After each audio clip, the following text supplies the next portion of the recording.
செந்தில் பாலாஜி கரூர் இளவரசர் செந்தில் பாலாஜி ஒன்னும் ஜமீன் பரம்பரையிலிருந்து வந்தவர்ல. ராமேஸ்வரப்பட்டியில வேலுச்சாமி மகனா பிறந்த செந்தில் பாலாஜி திரு வேலுச்சாமி அவர்கள் கூலி வேலை செய்தவர். இந்த கம்பி வேலி போட்டுறாங்க இல்லைங்களா தோட்டத்துக்குலாம், அந்த வேலை போனவர். இவர் ஒரு அரசு ஒப்பந்ததாரர் இருந்தவர் செந்தில் பாலாஜி 2002 காலகட்டங்கள்ல. அரசு ஒப்பந்ததாரர்னா பெருசா கோடிக்கணக்கான ப்ராஜெக்ட்லாம் கிடையாதுங்க. இந்த 50,000 1 லட்சம் இந்த டிச்சு கட்டுறது, சாக்கடை கட்டுறது, கக்கூஸ் கட்டுறது, இந்த வேலை தான் எடுத்து என்ன பண்ணிட்டு இருந்தார்.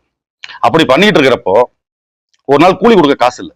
அவர் ஓட்டிட்டு இருந்த சுசுகி வண்டியை வெறும் 5,000 ரூபாய்க்கு அடகு வச்சு கூலி கொடுத்தவர் தான் செந்தில் பாலாஜி. அப்படி அடகு வச்சுட்டு வீட்டுக்கு போனப்போ தம்பி என்னாச்சுன்னு வேலுச்சாமி அவர் கேட்கிறப்போ, அவருக்கு தந்தை வேலுச்சாமி அவர் கேட்கிறப்போ இந்த மாதிரி சொல்றாரு.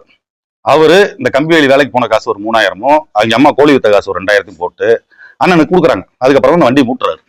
இப்படிப்பட்ட வரலாறு படைத்தவர் தான் இன்னைக்கு 1 லட்சம் கோடிக்கு அதிபதியான திரு செந்தில் பாலாஜி அவர்கள்.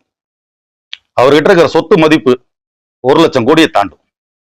பாட்டிலுக்கு 10 ரூபா, இது மட்டும்தான் உங்களுக்கு தெரியும். பர்ச்சேஸ் கமிஷன் தனியா இருக்கு. சில சரக்கெல்லாம் கடையில கிடைக்காதுங்க.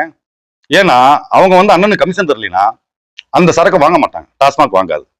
இரவு ஓடுது பாத்தீங்களா, சுமார் 50 லட்சம் பாட்டில் நைட்டு இல்லீகல். அது எதுவுமே டாஸ்மாக் குடோன் போயிட்டு வர்றது இல்லை. நேரடியா கம்பெனில இருந்து அவங்க வாங்கி இவங்க என்ன பண்ணிக்கிறாரு, அதுக்கு ஒரு பாட்டிலுக்கு 150 ரூபா அண்ணனுக்கு வந்துடுது.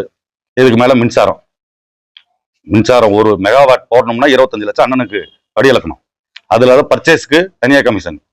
அந்த நிலக்கரி இலக்குமதி இந்தோனேசியால இருந்து பண்றாங்க இல்லைங்களா, தரமற்ற நிலக்கரி. ஒரு 80 ரூபாய்க்கு வாங்கி 200 ரூபாய்க்கு பில்லு போடுவாங்க.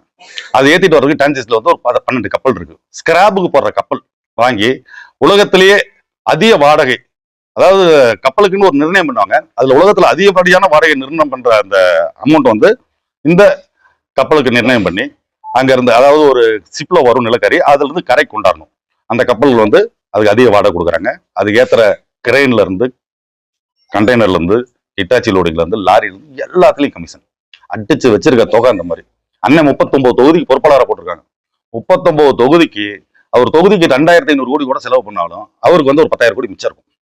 அந்த அளவுக்கு வச்சிருக்காரு. செலவு பண்ணுவார். எவ்வளவுதான் செலவு பண்ணாலும் அவர் பொறுப்பாளராக இருக்க 39 தொகுதி கொங்கு மண்டலத்துல எங்க அதிமுக தலைமையிலான கூட்டணி மிகப்பெரிய வெற்றி பெறும்.